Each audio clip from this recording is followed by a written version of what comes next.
The knocking came like a hammer on bone, frantic, splintering the silence of the porch. Eli Cordell sat frozen at his table, knife poised above a half-whittled piece of pine. Wind hissed through the slats of the window behind him, dry and sharp. Then another knock. No, not a knock. A fist. Small. Fast. Repeating. He stood. Slow.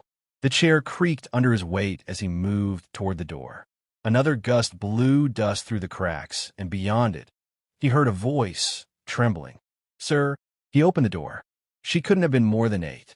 Hair matted with sweat, dirt smudged beneath both eyes.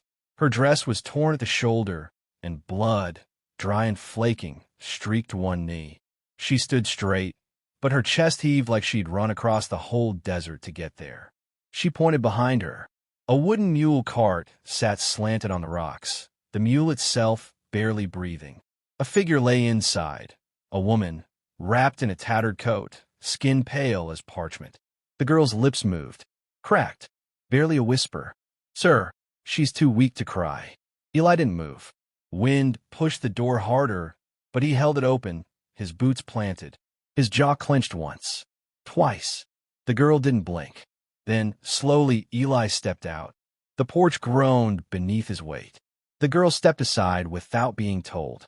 He walked to the cart, eyes locked on the woman inside. Her face was gaunt, lips blue. A fever flush colored one cheek, though her body shivered like a leaf. Her breath rattled shallow and dry, barely lifting her chest. Eli reached out, then paused, fingertips hovering just above her brow. And for the first time in 10 years, he looked toward the barn. He picked her up. The girl followed without a sound, one small hand gripping the hem of his long coat as he pushed through the rusted barn doors.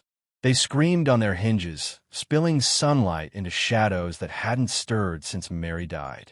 The cot still sat in the corner, covered in tarp, dust-drenched. He laid the woman down and stripped the tarp away with one motion. The girl knelt beside her mother, holding her hand tight. Eli walked to the shelves, pulled down a tin, then another, opened the old cavalry box. The brass latches stuck, and when they popped, a cloud of memory escaped with the smell of camphor and blood. He lit the lantern hanging from the beam, and the room changed. The shadows grew teeth. The stains on the floor turned crimson again. He washed her face, ground willow bark, checked her pulse with 2 fingers, steady but unsure. The girl stared. "What's your name?" he asked. His voice came out raw, like a blade pulled from a sheath it hadn't left in a decade. The girl blinked, surprised at the sound. "Tessa," she whispered. Eli nodded once. "She your ma?" She nodded, lips trembling. "Is she gonna die?" Eli looked down at the woman, then back at the girl. "Not if I can help it." He stood, crossed the barn, and opened the chest beneath the saddle rack. Inside lay a rolled wool blanket, his old canteen, and the wrapped remains of his rifle. He didn't touch the gun. Not yet. Instead, he pulled the blanket and handed it to Tessa. "Cover her."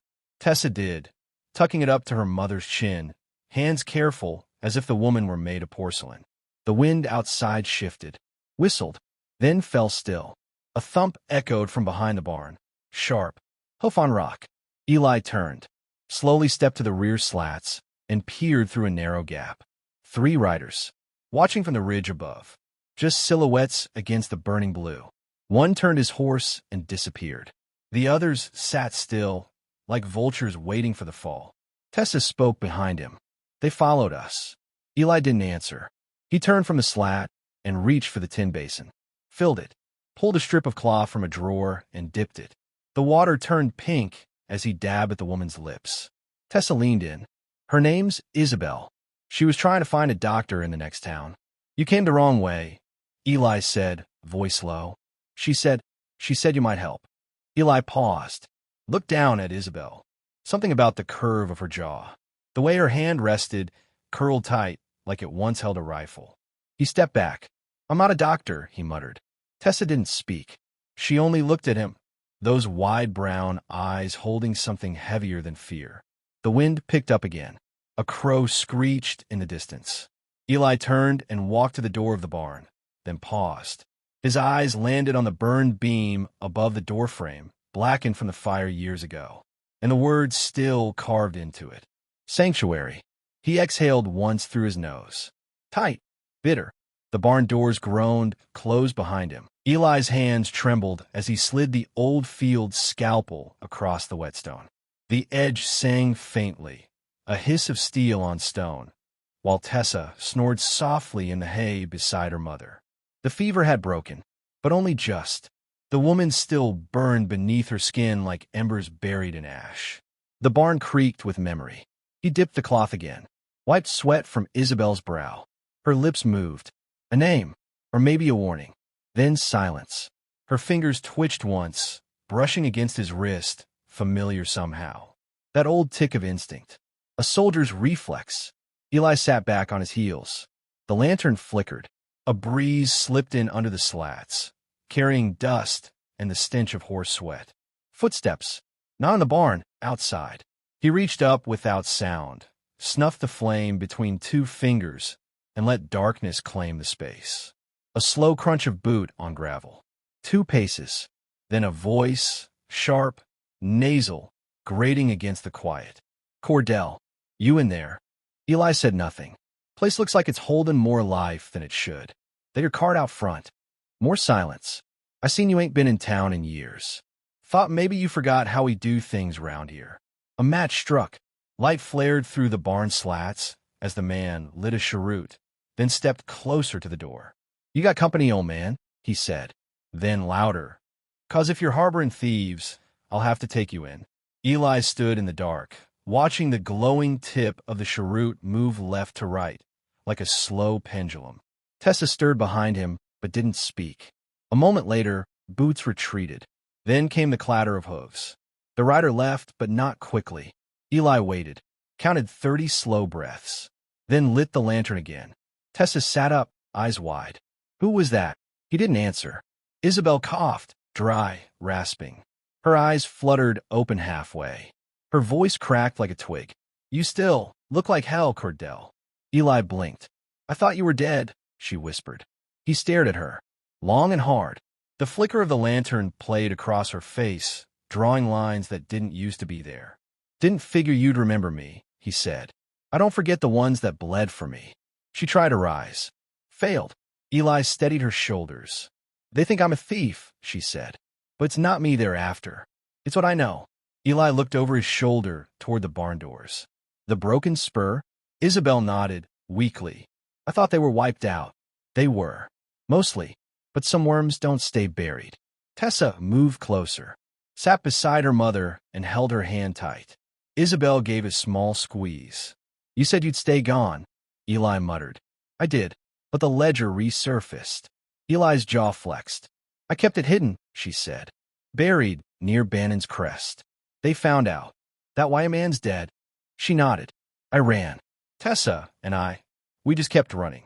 Eli turned away, walked to the workbench, rested his hands flat on the wood.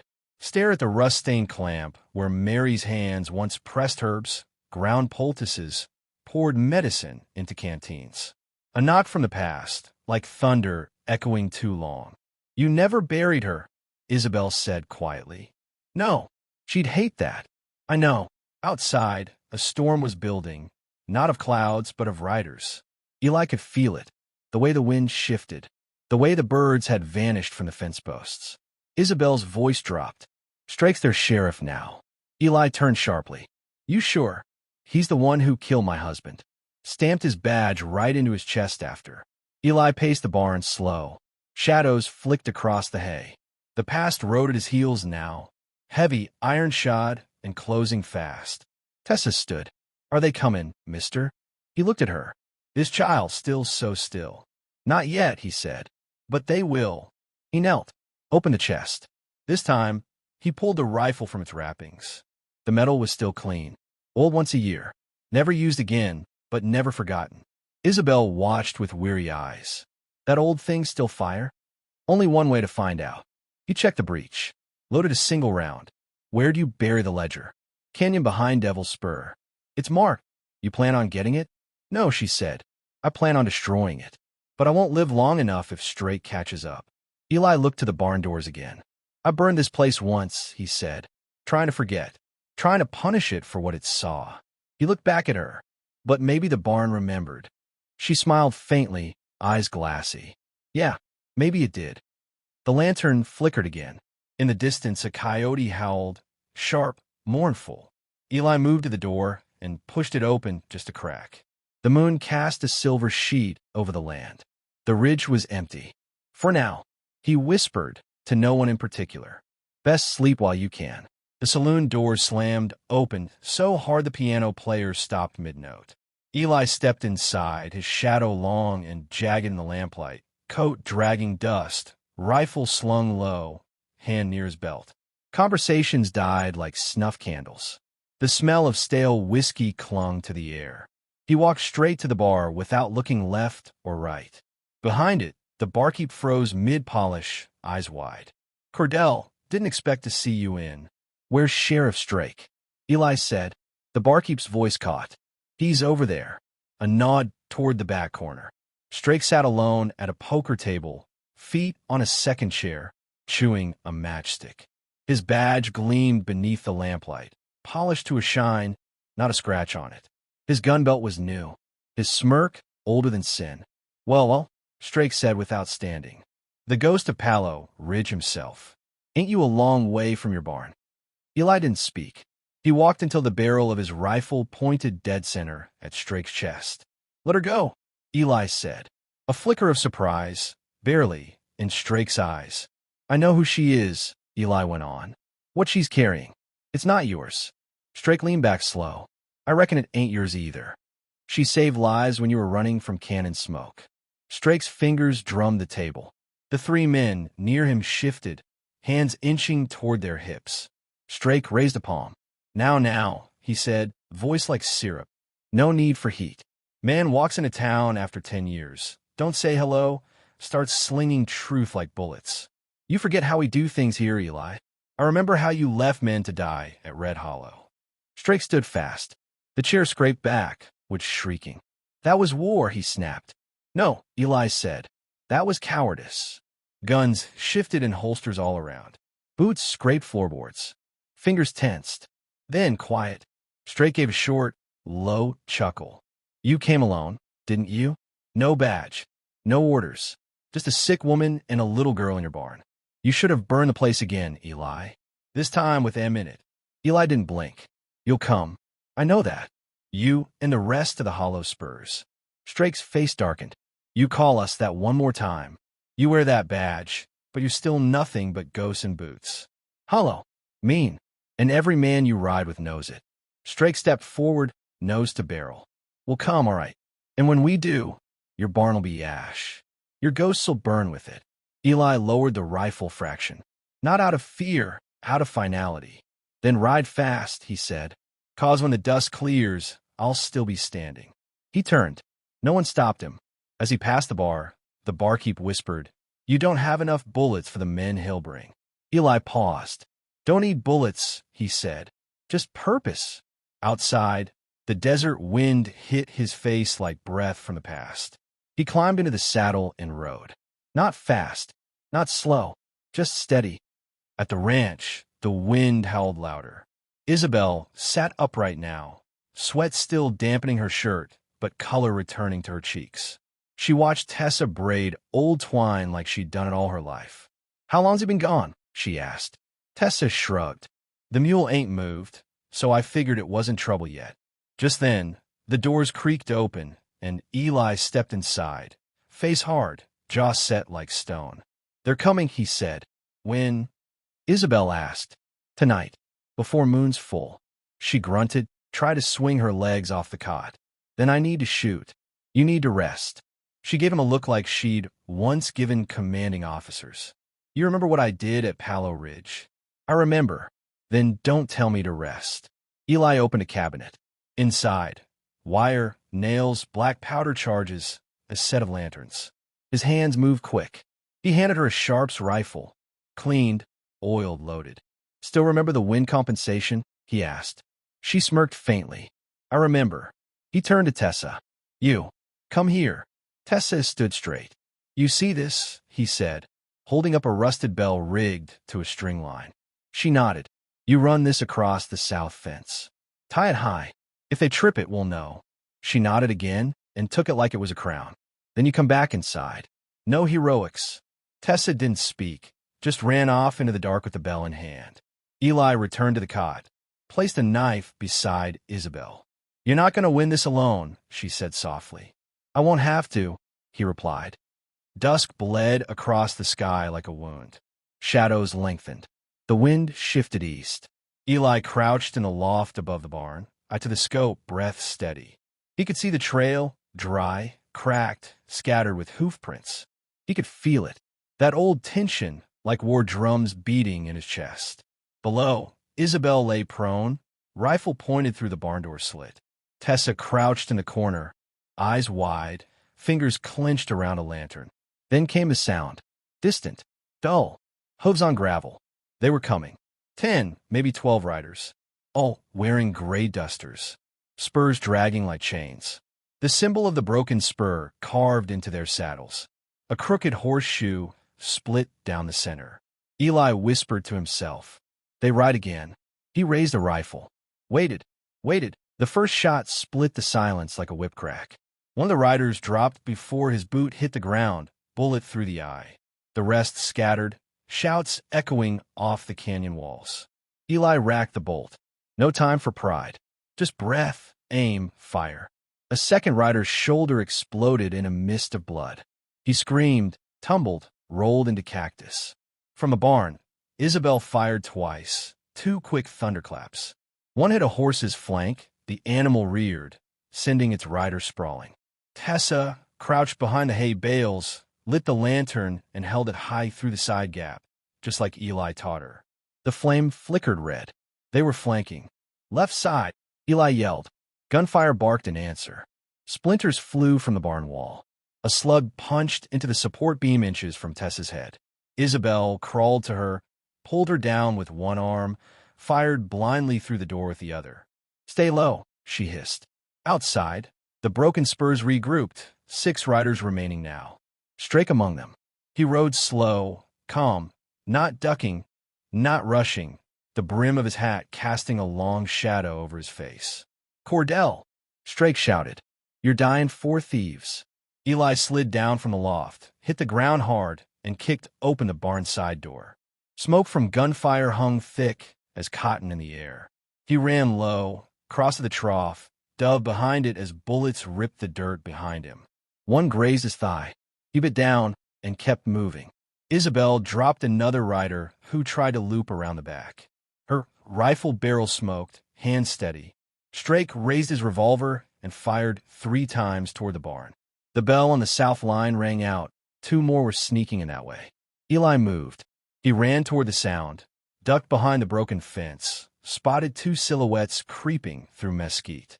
He dropped one with a gut shot, then slammed into the second with his shoulder. They rolled in the dirt, fists flying. The man pulled a knife. Eli caught his wrist, twisted, heard it snap. The blade dropped. Eli didn't. When he stood again, blood smeared his knuckles. Back at the barn, more gunfire. He turned and saw Strake dismounting, walking forward now, a cruel calm on his face, boots kicking up red dust with every step. His revolver swung low in his hand, almost lazy. You should have stayed dead, Eli, Strake called. Eli stepped from cover. The sun caught his rifle. Strake stopped, grinned. I got 2 left with me, he said. You got a woman who's half dead and a child with a lantern. Eli said nothing. Strake spat into the dust. You always were the sentimental kind. From the barn, a click. Isabel's rifle misfired. A dry snap, nothing more. Strake's grin widened. She's out. He raised his revolver. Eli fired. The shot tore through Strake's thigh. He dropped with a scream, clutching the wound. But he still fired back, wild. The shot slammed into Eli's ribs. He staggered, dropped to one knee, gasping. Tessa screamed from inside the barn. Eli lifted his rifle again, arms shaking, vision blurred. Strake crawled, reaching for his fallen pistol. Then a shadow moved. Tessa stepped out of the barn, holding the knife Eli had left beside Isabel. Her hands trembled. Strake looked up. Don't, he growled. She didn't speak. He reached. She flung the knife. Not far, not well, but it hit his wrist. He roared in pain, and Isabel, Rifle jam cleared, fired once. Strake's head snapped back. Silence. Dust settled. Only wind remained. Later, the fire burned low in the barn. Eli sat propped against the wall, ribs wrapped, skin pale. Tessa curled beside him, thumb in her mouth, her eyes heavy with sleep. Isabel stood by the open doors, watching the canyon. "They won't come again," she said. "No," Eli rasped. "They won't. You lost a lot of blood. I've lost worse." A pause. "You should rest," she said. Eli looked at her, a faint smile beneath the pain. "Thought you'd say that." She sat beside him. The barn creaked above them. Tessa stirred. "Mr. Eli?" "Yeah." "Was it over?" He nodded. "It's over, little one." She yawned. "You didn't burn the barn this time." "No," he said, leaning his head back against the wood. It remembered too much. And outside, where the dust had finally settled red, the dawn crept over the ridge.